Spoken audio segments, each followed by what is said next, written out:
हिंदी किंवा इंग्रजी गाणी जितकी सहज उपलब्ध आहेत किंवा जुनी हिंदी गाणी म्हणू शकतो आपण, तितकी मराठी जुनी गाणी, भावगीतं, चित्रपटातली गीतं उपलब्ध नाहीत असं वाटतं बऱ्याच जणांना, आणि अशी बऱ्याच जणांची तक्रारही असते. त्यासाठी शोध घेत असताना एक संकेतस्थळ माझ्या पाहण्यात आलं, आठवणीतलीगाणी.com. अतिशय सुंदर आणि अतिशय उपयुक्त असं संकेतस्थळ आहे.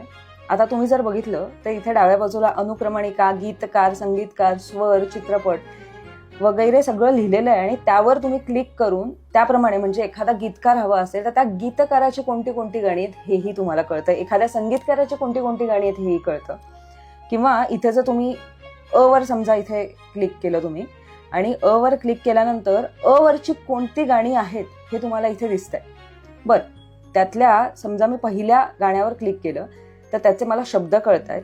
या व्यतिरिक्त मला त्याची माहिती कळते की बाबा कोणी लिहिलंय, कोणी संगीतबद्ध केलेलं आहे, कोणत्या चित्रपटातलं आहे, गीत प्रकार काय, म्हणजे बालगीत आहे की भावगीत आहे. आणि जर तुम्ही उजव्या बाजूला गेलात तर इथे एक बटन आहे, त्यावर जर तुम्ही क्लिक केलं तर ते गाणंही तुम्हाला ऐकता येतं.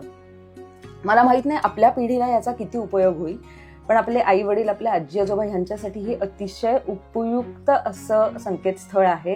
त्यामुळे ही रील जास्तीत जास्त लोकांपर्यंत पाठवा, जास्तीत जास्त लोकांपर्यंत पोहोचवा. हे संकेतस्थळ सगळ्यांना कळणं फार गरजेचं आहे.